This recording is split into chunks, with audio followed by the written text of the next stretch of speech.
Hey everyone, my name is Travis, and this is Ryan, and welcome to our channel. Thanks for joining us, where we just try to get a little bit better and smarter, and we'd love to hear what you guys have to say too, and hopefully these will help you. This week we were reading The Richest Man in Babylon, book on finances, and it's an older book. I know it was first published in 1926. Give me your thoughts on it.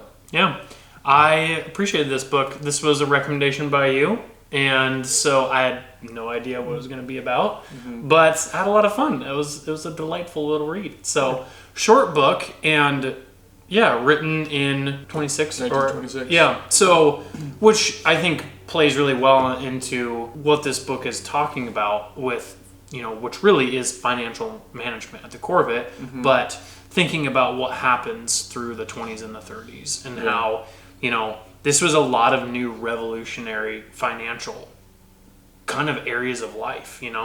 This was kind of a major expansion of really what the normal kind of everyday American life was. And a lot of the financial kind of structures we have in place weren't around back then. Your money wasn't insured in banks. And so these people through the 30s lost everything. But to have something that is structured like this, I think it was a great tool to have back then, and I think that it still is very important now. So what's the structure of the book? How does he kind of like play it up or set it up for the reader? So George Clason basically talks about it. It's almost in a fictional way, but you get towards the end of the book and it does seem like it's actually based on real events, but he does use people by names, and you're involved in their life and their story.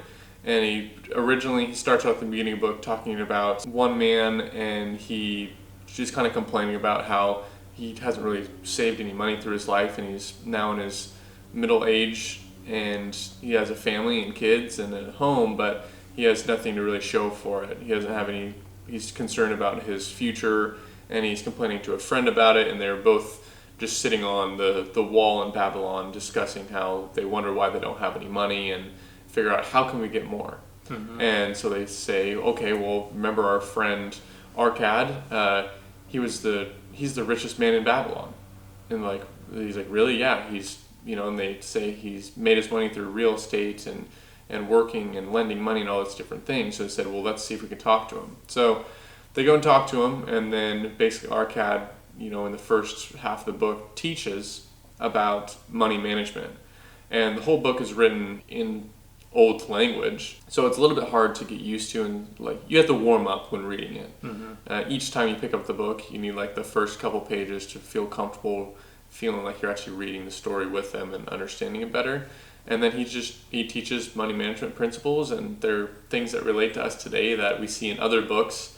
And so it's kind of cool to see something written so long ago is the structure of what financial management is. Yeah, when the friends are talking and they're going to go to Arcad, I love one of my favorite quotes that came out of that is, it costs nothing to ask wise advice from a good friend. And I like that's kind of what started it, was that here, someone who has nothing, but it doesn't cost you anything to ask someone for advice. It doesn't cost you anything to ask for help, and it doesn't cost you anything to want to get better. So I like how that got set up, and how that kind of was going to really set the runway for what the rest of the book was going to be. So, written in the time, of thousands of years ago, which I think makes this stronger, is that it's using simple advice through much more tangible kind of terms. It's like he uses the setting to his advantage, I think, to convey a simple concept. To where, okay, here are money management principles that look like with just a handful of coins. And I think that helps create and solidify the imagery of what he's trying to say. Definitely. And so it just kind of makes it very cut and dry. And because really the whole point of what he's doing, and I just appreciate, is here are the basic levels of money management. This is not here's how you go manage $1 million portfolio. This is how you get started, and this is how you start the habits of what it takes to then have the discipline to be able to handle a lot more later on. So I really actually liked the setting for that, and I liked that I mean, it was very easy, back in these times to have nothing, So, but that was kind of then made it feel harder for people to, then how do you get anything? And so then these concepts are like, these are the much more rigid solutions that you should be following that then help you kind of create this momentum to then, lead to riches, lead to wealth, but security and, comfort, peace of mind. You talking about that they had nothing, that's what one of the guy's characters says as well, as what I believe is the chancellor goes to the king and says, what do we do when you've been gone away at battle? Our city is poor and all the riches belong to a couple men in the entire city. And he's saying, well, we can't just take the money from the rich and disperse it among everyone else, because that's not going to teach people anything. It's like the same thing's going to happen once again, and it's not fair to take from them what they earned, how they earned it, and they just had better skills, I guess, to acquire and keep it. So he says, okay, well, what can we do? He goes, well, how about we find him? Who is he? And he tells him it's Arcad. Have him teach everyone then how to have money. Yeah. And so everyone can learn how to keep it. So it's basically the idea of teach a man how to fish, not give the man a fish. And it was, you're right, having the simplicity of, copper coins, copper, silver, and gold. Yeah. And he just said, and the huge thing, the first thing you taught him was pay yourself first and save 1/10 of everything you make. Yeah. So that over a year's wage and 5 years' wage, 10 years' wage, you'll end up having a lump sum of money that you can then invest. And then the money you make from that, then you can invest that. So it just talks about, has the discipline of, and the habits of showing that something small can become something big. Yeah. But you have to be taught. Yeah. You have to learn somehow. Otherwise you just get caught up in everything. Definitely. And you see it nowadays too, is that, and another one of my favorite quotes from this was that we kind of keep pressing up against our means just naturally. Yeah. And how we have to, we have to actually try against that. And the quote is, "Now I will tell thee an unusual truth about men and sons of men. It is this, that what each of us calls our necessary expenses will always grow to equal our income unless we protest the contrary." Yeah. We essentially just tell ourselves that's what we really do need. And then all of a sudden, before we know it, like, why do our needs constantly grow as our income grows? Yeah. Which is kind of ironic once you think about it. Very much so. So how he starts to say 1/10 of all that I have was mine to keep, whereas that wasn't touched or available to any other type of expense that was needed in your house. And then the goal of that was, kind of twofold.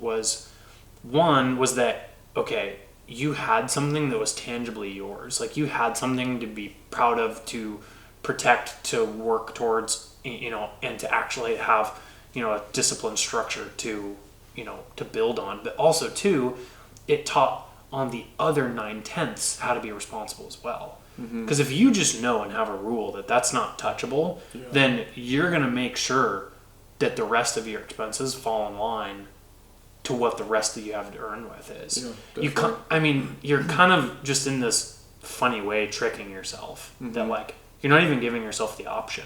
Yeah.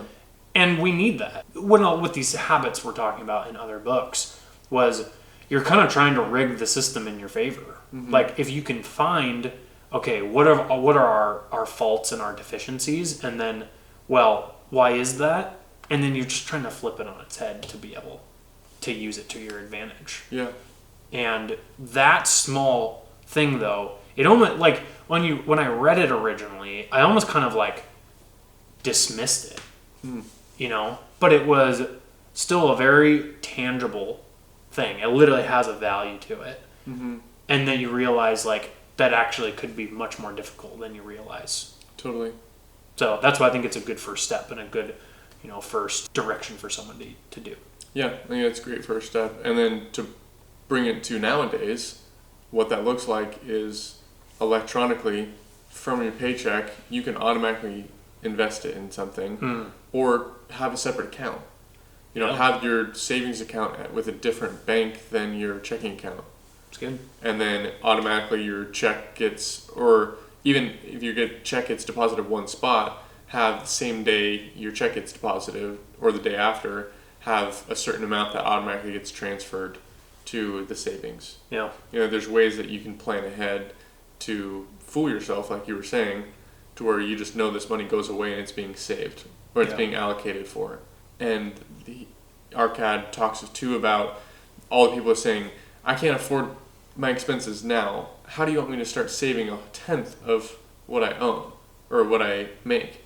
He goes, you'll find a way, and when you do it, you'll figure it out.